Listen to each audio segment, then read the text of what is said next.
Hello students, I am Dr. Varsha Verma, Assistant Professor, Government mini माता girls college Baloda बाजार।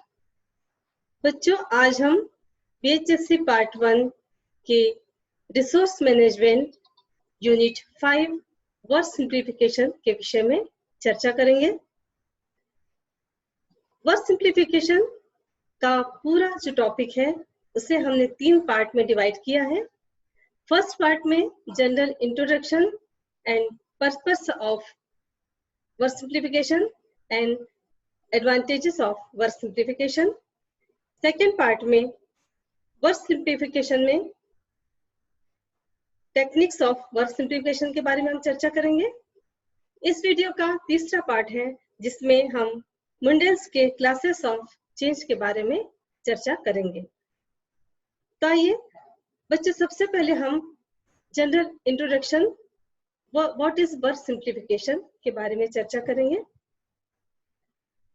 Word simplification पर discuss करने से पहले हम इसका वर्ड मीनिंग देखेंगे कि वर्ड सिंप्लीफिकेशन अर्थात किसी भी साधारण भाषा में किसी भी कार्य को सरल ढंग से करना कार्य का सरलीकरण या वर्ड सिंप्लीफिकेशन कहलाता है।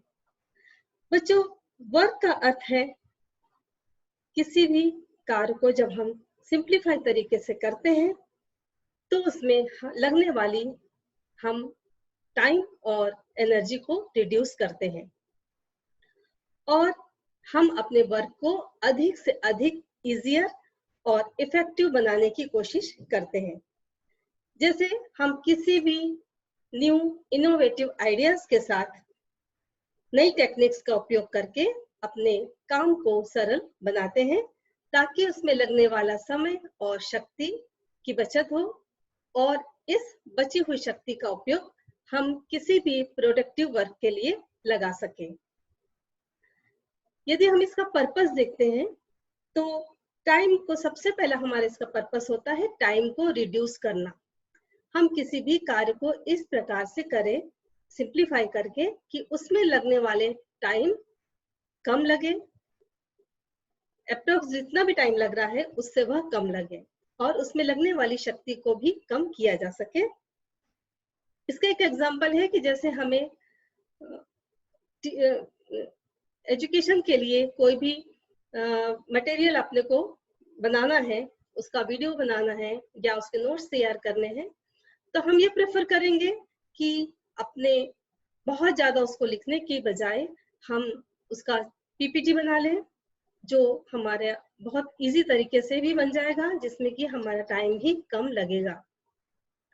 इसके साथ साथ यदि हम दूसरा इसका पर्पस देखें कि वर्ड सिंप्लीफिकेशन किसी भी कार्य में लगने वाली एक्टिविटी को या मोशन को कम करता है और हमारे जो मोशंस रहते हैं, जितने भी हम गतियां करते हैं, उसको वो कट डाउन करता है वर्ड सिंप्लीफिकेशन। इसका एक एग्जांपल है कि हम नए नए जितने भी अप्लायंसेस आए हैं जो कम समय में हमारा ज्यादा काम कर देते हैं। एक एग्जांपल है जैसे कि वेजिटेबल कटर है। हम यदि चाकू से सब्जियां काटने के बजाय वेजिटेबल कटर का यूज करें जिसमें बहुत 1 या 2 गतियों से ही हमारी पूरी सब्जियां कट जाती हैं, तो इसमें हम यहाँ पर हम टाइम की बचत करते हैं और हमारी एनर्जी भी कम लगती है। एक और पर्पस है इसका ये कि इसमें एनर्जी की कॉस्ट को कम करना। एनर्जी की कॉस्ट हम कैसे कम कर सकते हैं कि हम जितने भी अभी उपकरण आ रहे हैं, इलेक्ट्रिकल उपकरण जितने भी हैं विद्युत से चलने वाले, उनका उपयोग करते हैं हम, तो हम अपनी मसल्स के मूवमेंट को कम करके केवल एक बटन के द्वारा ये काम संपन्न कर सकते हैं, जैसे मिक्सर है, ग्राइंडर है, ओवन है आदि। हम वर्क सिंप्लीफिकेशन के द्वारा अपनी बोर्डम फटीग को दूर कर सकते हैं क्योंकि लगातार हम जब कार्य करते हैं तो कार्य करते करते बोर हो जाते हैं और हम उस बोर्डम फटीग को दूर कर सकते हैं अपने वर्क को सिंप्लीफाई करके। इसका वर्ड सिंप्लीफिकेशन करने से हमको एक क्रिएटिविटी मिलती है, एक हमारे पास नए इनोवेटिव आइडियाज आते हैं और जिसके द्वारा हम अपने कार्य को कम समय और कम शक्ति में कर सकते हैं। तो आइए हम देखते हैं कि वर्क सिंप्लीफिकेशन में हम कौन कौन सी चीजें इंपॉर्टेंट हैं, उसके कौन कौन से निर्धारक तत्व हैं।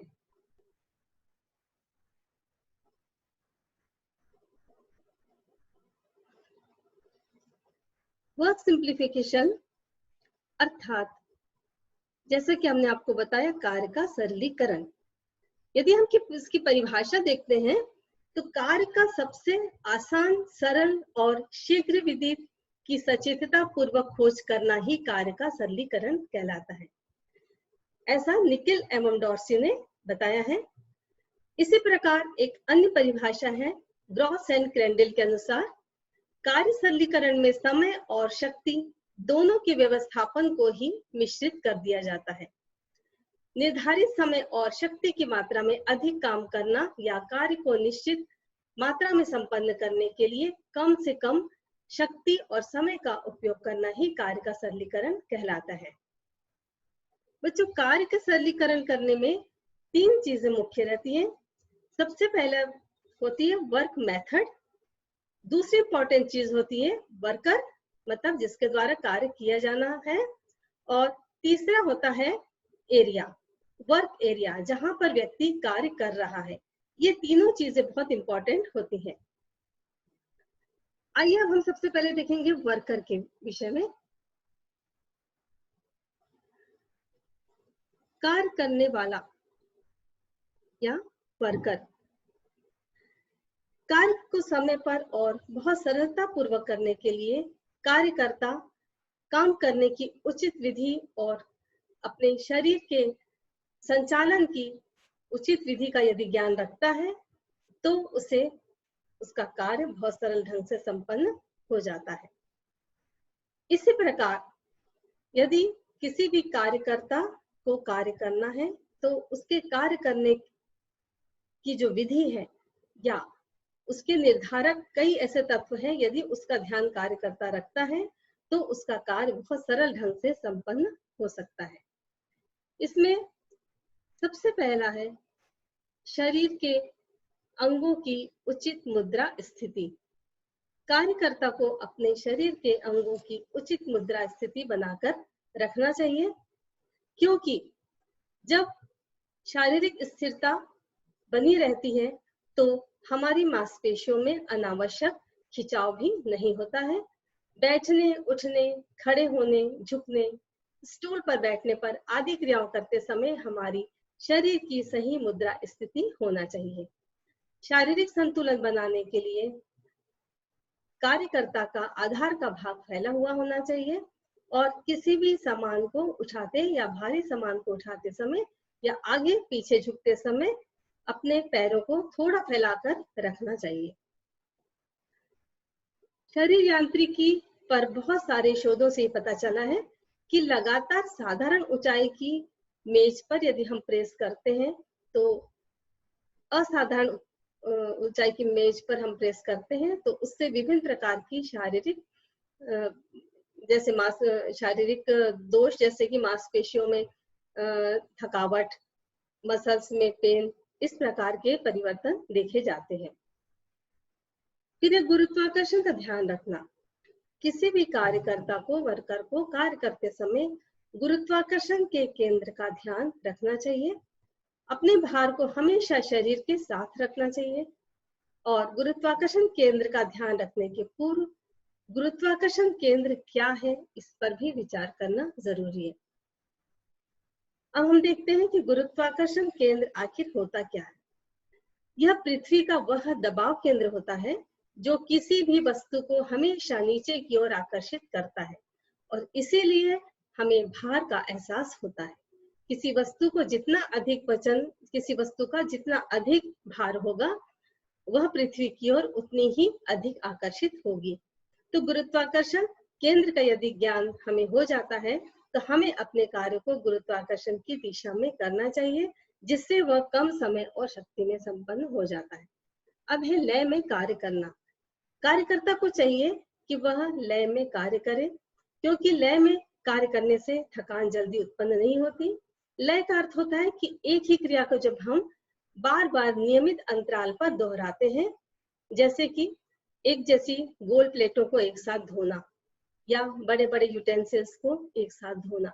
तो और हम कार्य करते समय जब एक जैसा कार्य करते हैं, बर्तन धोते समय जैसे लेफ्ट टू राइट या राइट टू लेफ्ट, जो आप जिस हैंड से आप वर्क करते हैं, लेफ्ट हैंड या राइट हैंड से, तो वो आपको यदि जब आप कार्य करते हैं तो उसमें एक जैसे कार्य करने में लय उत्पन्न होती है, जिससे आपका कार्य ज्यादा इजियर हो जाता है।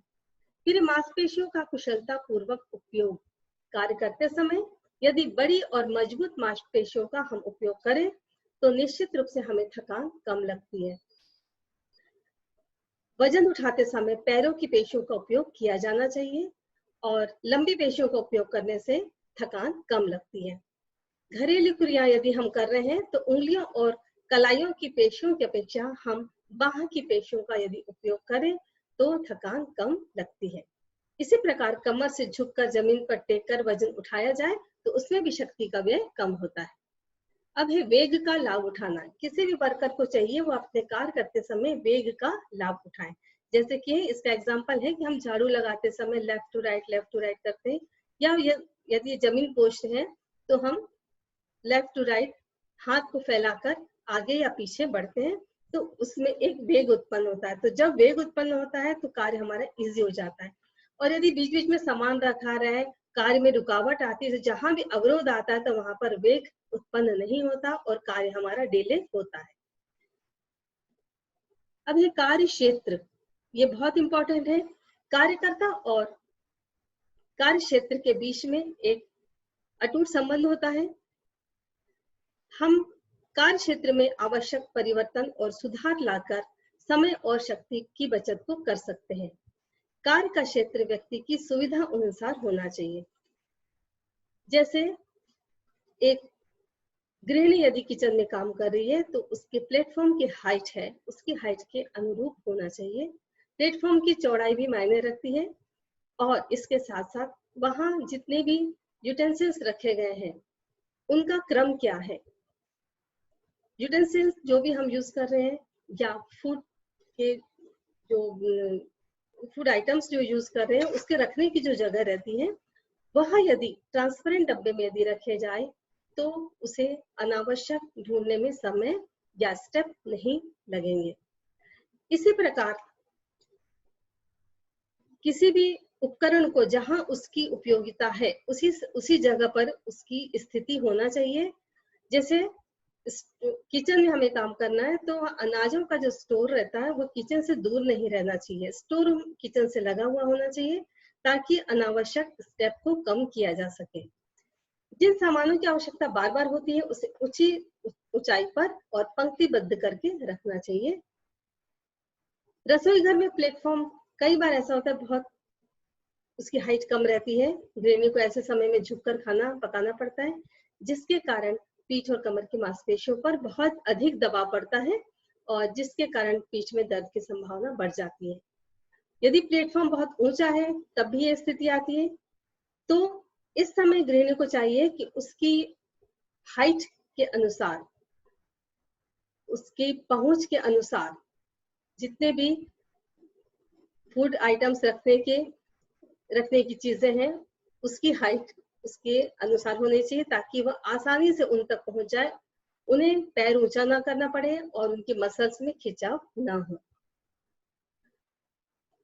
चित्र में जो है लंबवत स्थिति में अधिकतम कार्य क्षेत्र और न्यूनतम कार्य क्षेत्र बताया गया है कि न्यूनतम और अधिकतम पहुंच कितना है, इसके अकॉर्डिंग ही इसको नाप कर जो है किसी भी किचन में हम जो अरेंजमेंट करते हैं वो इजीली कर सकते हैं। क्षैतिज स्थिति में भी समान और अधिकतम ऊंचाई का कार्य क्षेत्र बताया गया है।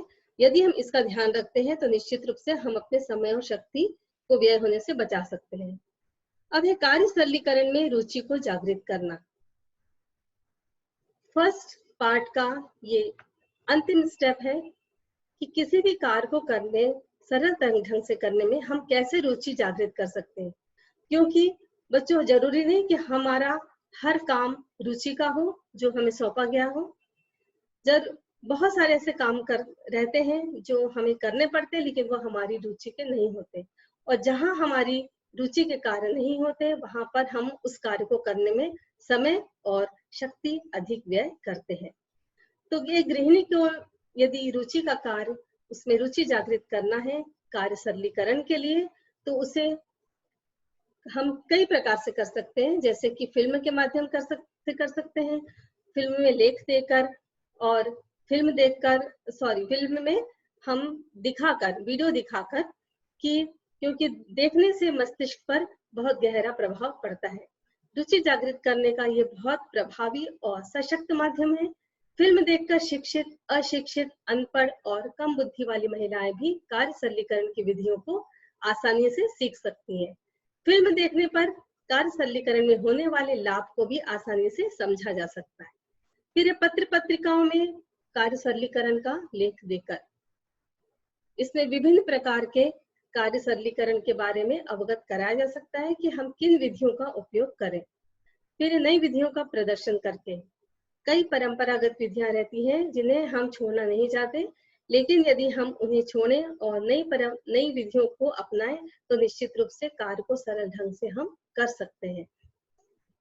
करके सीखना, इसकी क्लासेस रहती हैं, जैसे कुकिंग की क्लासेस है, यहाँ बहुत सारे आइटम्स ऐसे हम बना सकते हैं जो कम समय में जो है ज्यादा, जिसमें भी ना तो एफर्ट्स लगते हैं और ना ही मूवमेंट्स ज्यादा होते हैं। तो कई चीजें ऐसी बताई जा सकती हैं, नई विधियों का प्रदर्शन किया जा सकता है जिसमें कम समय लगता है। इसका एक छोटा सा एग्जांपल है कि जैसे हमें बिस्किट बनाना है और बिस्किट को गोल गोल गोल गोल काटने की बजाय यदि हम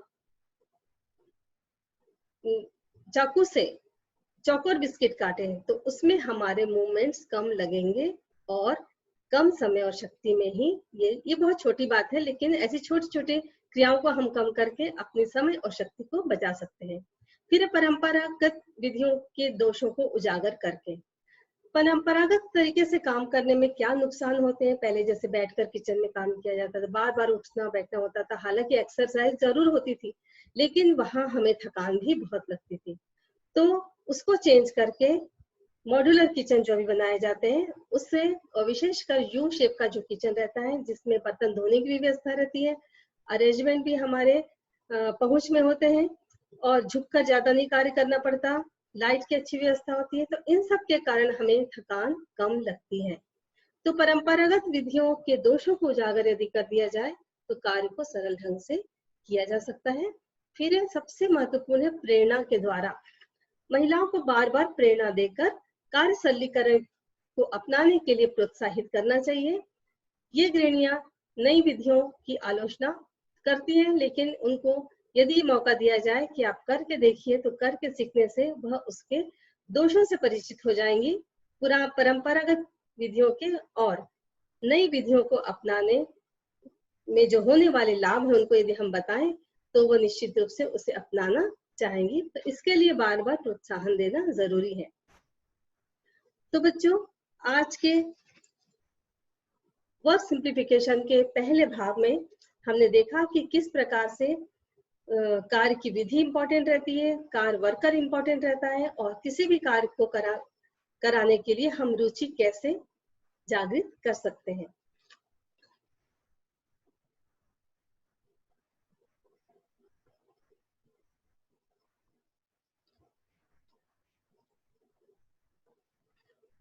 बच्चों, कार्य सरलीकरण का जो पूरा टॉपिक है, फर्स्ट, सेकंड और थर्ड पार्ट, इसे मैंने पीडीएफ में भी अपलोड किया हुआ है।